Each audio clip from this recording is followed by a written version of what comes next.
கடைசி கணக்கு. கர்மாவின் முழுமையான தணிக்கை. ஒரு நாள் மரணம் வந்து நிற்கும். நீ அதை எதிரியாக நினைத்திருக்கிறாய். தொலைவில் ஒளிந்திருக்கும் கொள்ளைக்காரனாக நினைத்திருக்கிறாய். உன் பொருட்களையும் உன் உறவுகளையும் உன் உடலையும் பறித்துக்கொண்டு ஓடிவிடும் கள்வனாக நினைத்திருக்கிறாய். ஆனால் மரணம் கள்வனல்ல. அது ஒரு கணக்கன். உன் வாழ்க்கை முழுவதும் நீ சேர்த்தவற்றின் பட்டியலை எடுத்துக்கொண்டு உன் முன் வந்து நிற்கும் ஒரு தணிக்கையாளன். அதன் கையில் ஒரு ஏடு உண்டு. அதில் உன் பெயர் எழுதப்பட்டிருக்கும். அது கேட்கும், என்ன கொண்டு வந்திருக்கிறாய்? மனிதன் சொன்னான், என்னுடைய திட்டங்கள், நான் நிறைவேற்ற நினைத்தவை, இன்னும் பாதியில் நிறுத்தி வைத்த கனவுகள்.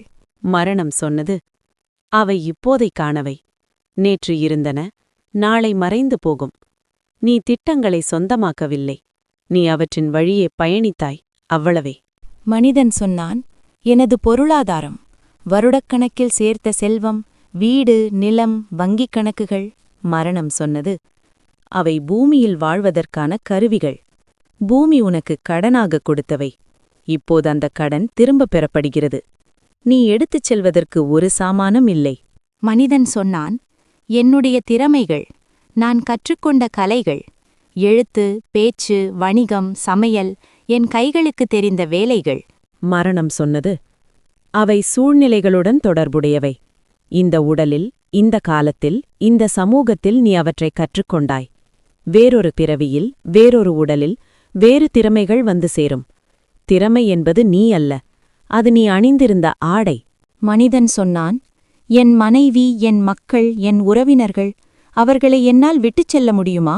மரணம் சொன்னது, அவர்கள் உன் இதயத்துடன் தொடர்புடையவர்கள். நீ அவர்களை சொந்தமாக்கவில்லை. அவர்கள் உன் இதயத்தில் விருந்தினர்களாக வந்தார்கள். நீ அவர்களுக்கு உணவளித்தாய், அன்பு செய்தாய். அந்த அன்பு உன்னுடன் வரும், ஆனால் அவர்கள் இங்கேயே தங்கிவிடுவார்கள். அது மரணத்தின் விதி. மனிதன் சொன்னான், என்னுடைய உடல், நான் பிறந்த நாளிலிருந்து என்னுடன் வளர்ந்தது, என் வலிகளை சுமந்தது, என் இன்பங்களை அனுபவித்தது. இதையும் விட்டுத்தர வேண்டுமா? மரணம் சொன்னது, இந்த உடல் இந்த மண்ணுக்கு சொந்தமானது. மண்ணிலிருந்து எடுக்கப்பட்டது. மண்ணுக்கு திரும்பும். நீ அதை கடனாகப் பெற்றாய். இப்போது அந்த கடனை திருப்பிச் செலுத்தும் காலம் வந்துவிட்டது. மனிதன் துக்கத்துடன் கேட்டான், என்னுடையது என்று எதுவும் இல்லையா? நான் வாழ்ந்த இந்த 70 வருடங்களில் என்னிடமிருந்ததெல்லாம் கடனா? கடன் வாங்கிய பொருட்களை மட்டும்தான் நான் தொட்டுக்கொண்டிருந்தேனா? மரணம் மெல்லிய புன்னகையுடன் சொன்னது, இல்லை, ஒன்று உன்னுடையது. ஒன்று மட்டும். நீ வாழ்ந்த ஒவ்வொரு நொடியும் உன்னுடையது. நீ மற்றவர்களுக்கு செய்த நல்ல செயல்கள் உன்னுடையவை. நீ மற்றவர்களுக்கு செய்த தீங்கு செயல்களும் உன்னுடையவை. இவை மூன்றும் உன்னுடன் வரும். நீ திட்டங்களை இங்கேயே கிடப்பையாய். உன் செல்வம் இங்கேயே சிதறும். உன் திறமைகள் இந்த உடலுடன் மறையும். உன் உறவுகள் உன் நினைவுகளை சுமந்து கொண்டு வாழும். ஆனால் உன் நொடிகள், உன் கருணை, உன் கர்மா, இவை மட்டுமே உன் பயணத்தில் உனக்கு துணை வரும். இப்போது சொல், உன் ஏட்டில் என்ன எழுதியிருக்கிறாய்? மனிதன் அமைதியானான். தன் வாழ்நாள் முழுவதும் சேர்த்த பொருட்களை, சம்பாதித்த புகழை, கற்ற திறமைகளை, நேசித்த முகங்களை, சுமந்த உடலை ஒவ்வொன்றாக தன்முன் வைத்துப் பார்த்தான். ஒவ்வொன்றும் கடன், ஒவ்வொன்றும் திரும்ப கொடுக்க வேண்டியவை. அவன் மெல்லிய குரலில் சொன்னான், இது என்னுடையதல்ல, கடனாகப் பெற்றேன், நன்றியுடன் திருப்பித் தருகிறேன். அவன் கைகள் காலியாயின. ஆனால் அவன் லெகுவாக உணர்ந்தான். ஏடு திறக்கிறது. மரணம் அவன் முன் ஒரு பெரிய ஏட்டை திறந்து வைத்தது. இதோ உன் கர்மா என்றது. 3 அத்தியாயங்கள். முதல் பகுதி புண்ணியம். அவன் செய்த நல்ல செயல்கள். யாருக்கோ தெரியாமல் செய்த உதவிகள். ஒரு சிறுவனுக்கு படிக்க கற்றுக் கொடுத்தது. ஒரு வயதானவனுக்கு வழிகாட்டியது. தன் கோபத்தை அடக்கிக் கொண்டு மன்னித்த தருணங்கள். பசித்தவனுக்கு போட்ட உணவு. துன்புறுத்தியவனையும் வெறுக்காமல் விட்ட நிமிடங்கள். ஒவ்வொன்றும் ஒரு சிறு ஒளித்துளியாக ஏட்டில் பதிவாகியிருந்தது. 2ஆம் பகுதி பாவம். அவன் செய்த தீங்குகள். கோபத்தில் விட்ட வார்த்தைகள். தெரிந்தோ தெரியாமலோ செய்த கொடுமைகள். யாரையோ வெறுத்த நாட்கள். பொறாமையில் சொன்ன பொய்கள். உதவி முடிந்தும் உதவாமல் போன சந்தர்ப்பங்கள். ஒவ்வொன்றும் ஒரு கரும்புள்ளியாக ஏட்டில் பதிவாகியிருந்தது. 3ஆம் பகுதி நொடிகள். அவன் முழுமையாக வாழ்ந்த தருணங்கள். காலை நேரத்தில் சூரியனை பார்த்து நின்ற நிமிடம். தன் குழந்தையின் முதல் சிரிப்பைக் கேட்ட கணம். கடற்கரையில் அமர்ந்து அலைகளை எண்ணிக்கொண்டிருந்த மாலை. தனிமையில் மூச்சை மட்டும் உணர்ந்த அமைதியான நொடி. ஒவ்வொன்றும் ஒரு பொன்மணியாக ஏட்டில் பதிவாகியிருந்தது. ஓம் சாந்தி, சாந்தி, சாந்தி. ஓம் சாந்தி, சாந்தி, சாந்தி. சிவகிரியில் பிரம்மா குமாரிகள் இயரின் 90வது சிவ ஜெயந்தி விழா நடந்தது.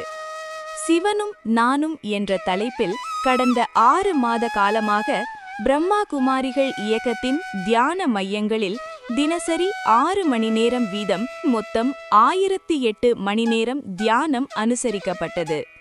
இதன் நிறைவாக புதன்கிழமை சிவகிரி அரசு மருத்துவமனையிலிருந்து கைகளில் கலசங்களை ஏந்தியபடி சிவகிரி கடைவீதி, பஸ் ஸ்டாண்ட், தெற்கு ரத வீதிகளின் வழியாக அமைதி ஊர்வலம் துவங்கி இறுதியில் கொடுமுடி ரோட்டில் உள்ள பிரஜாபிதா பிரம்மா குமாரிகள் தியான மையத்தில் நிறைவு செய்தனர்.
இது போன்ற காணொளிகளை காண்பதற்கு எங்களது சேனலின் பெல் பட்டனை அழுத்தி சப்ஸ்கிரைப் செய்து எங்களுடன் இணைந்திருங்கள். மேலும் காணொளியை மற்றவர்களுக்கும் பகிருங்கள். எங்கள் சேனலை சப்ஸ்கிரைப் செய்துள்ளவர்களுக்கு எங்களது நன்றி.